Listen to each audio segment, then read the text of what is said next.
Hi, my name is Jonny Peters, and I'm Chief of Staff at E3G, which is an independent climate change think tank with a global outlook. Thank you for having me speak to you today on international agreements and fossil fuel subsidies. So in general, what I'm going to cover today is a few kind of key points. Firstly, that international agreements have tried to tackle fossil fuel subsidies in a variety of ways over many years. But secondly, all too often, the language on fossil fuel subsidies in those agreements has been too generic to have impact beyond political signalling, which is still important, but it's just there. Thirdly, this is because the more ambitious, wide-ranging and detailed agreements become, the harder it can be for countries to sign up to those criteria. But fourthly, it is still possible to achieve ambitious outcomes on fossil fuel subsidies, and being targeted and specific helps in this regard. And I'll end my session with 3 successful examples where international agreements and reforms have had impact in this area. So international agreements have tried to tackle fossil fuel subsidies in a variety of ways for about 15 years. So in 2009, the G20 largest countries first committed to end inefficient fossil fuel subsidies for the first time.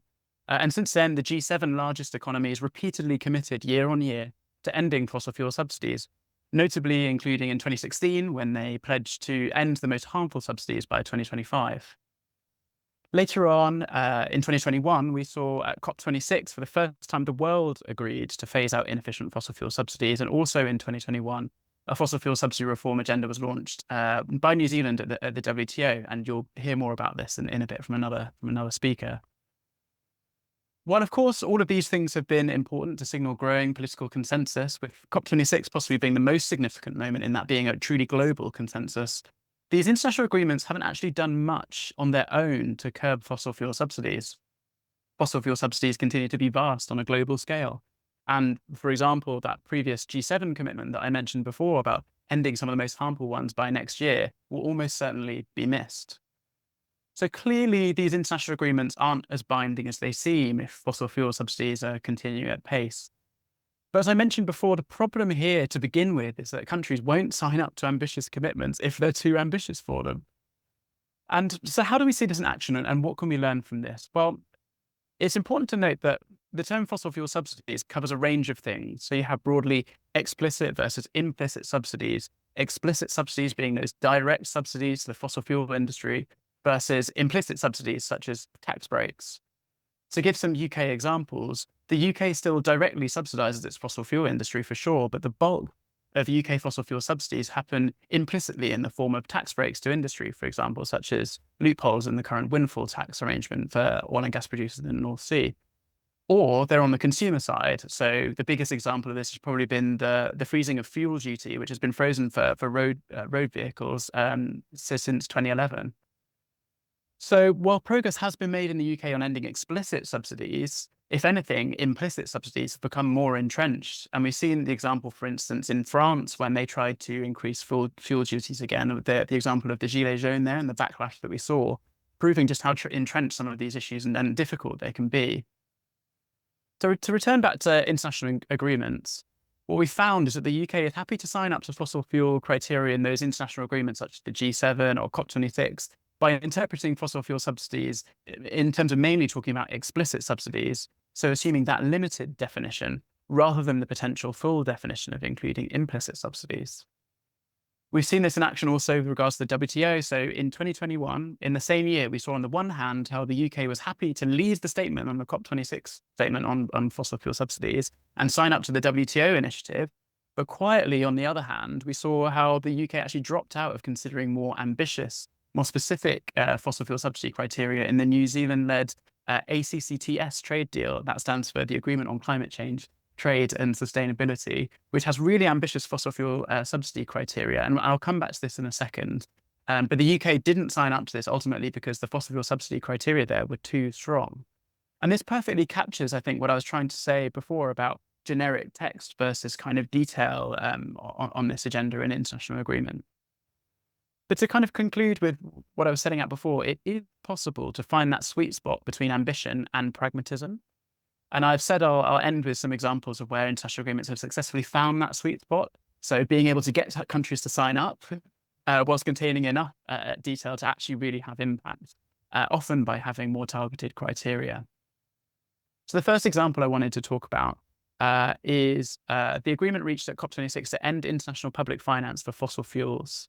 And this is probably my favorite example of an agreement which has really found that sweet spot. So going back only 3 years ago, G7 countries, including the UK, were still using their international development and trade finance instruments to subsidize fossil fuels abroad, which is obviously absurd when we're talking about all the development and climate change agenda that we're trying to push internationally. They're still subsidizing fossil fuels with that finance.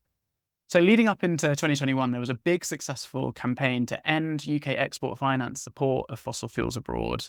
And what we then saw for the UK making this change, this was uploaded internationally at COP26 to get other countries to sign on to this, onto the COP26 statement for ending international public finance for fossil fuels. And we've since seen this push forward in the G7 and other fora. For me, this is a really good example of mixing ambition with pragmatism in an international agreement.